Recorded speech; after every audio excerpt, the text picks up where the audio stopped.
Hello, আসসালামু আলাইকুম। আশা করি আপনারা সবাই ভালো আছেন বন্ধুরা। আমি আজকে নতুন করে আহ, আমার আগে কিছু পাখির খামার ছিল। পাখিটা আমি আরেক শেডে নিয়ে গেছি। এইখানে আমি কিছু ফাউমি মুরগি উঠাইছি। ফাউমি মুরগি আপনারা জানেন সবাই যে ফাউমি মুরগি কিন্তু ডিমের সেরা। ওরা ডিমটা খুব পার ডে প্রতিদিনই পারে। দেখা যায় আপনার যদি ডিম পাড়ার ক্ষেত্রে ধরেন তাহলে আপনার এক বছরে ওরা 365 দিনে 250টা পারবো এরকম ডিম পারে। কিন্তু অন্যান্য মুরগি এরকম পারে না। তো আমরা এই ফাউমি মুরগির এটা হলো 1.5 মাসের বাচ্চা। এইটা আমরা আনছি। এটা দেখা যাক, আল্লাহ ভরসা। এটা আমরা ডিমে আনবো। এখানে 100 পিস আছে।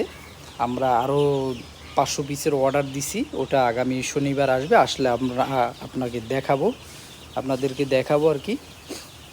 তো আমাদের জন্য একটু দোয়া করবেন যেন আমরা সফল হইতে পারি।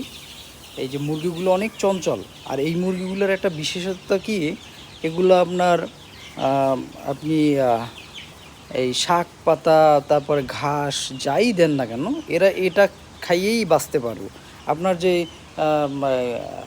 লেয়ার লেয়ার দিতে হবে বা সোনালি স্ট্যাটাস দিতে হবে এরকম কোনো কথা না যে এগুলো আপনার দিতেই হবে। আপনারা যদি কেউ বাসা বাড়িতে পালেন তাহলে সেই ক্ষেত্রে দেখা যায় আপনি ছাইরা, দেশি মুরগির মতন ছাইরা পালতে পারবেন। কারণ এগুলো মিশরি ফাউমি, এগুলো অনেক ভালো জাতের।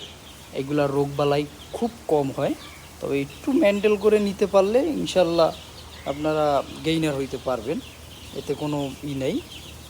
আর একটা জিনিস কি, সবচাইতে আমার কাছে এই জিনিসটা ভালো লাগে, সেটা হলো আপনার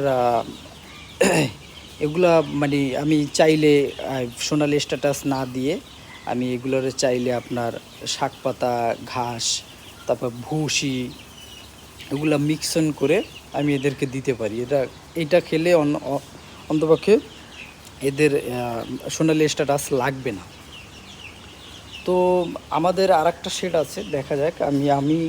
আমরা কিন্তু বাচ্চা ফুটাই, যেরকম ফার্মি মুরগি যে এইটা আমরা নতুন আনছি, কারণ আগে বাচ্চা আমরা এইটার কোনো করিনি।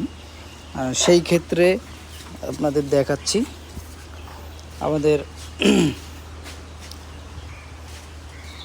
আমরা এর আগে আমরা ডিম আনছি। ডিম আইনা সেইটাকে আমরা ইনকিউবেটরের ভিতরে দিয়েছি। এই যে দেখেন, ইনকিউবেটরের ভিতরে আমরা ডিম দিয়েছি। এটা হলো ফার্মি মুরগির ডিম। এখানে আমার আছে টোটাল মিলিয়ে আপনার 600 পিস। এই 600 পিস ডিম দেখা যায়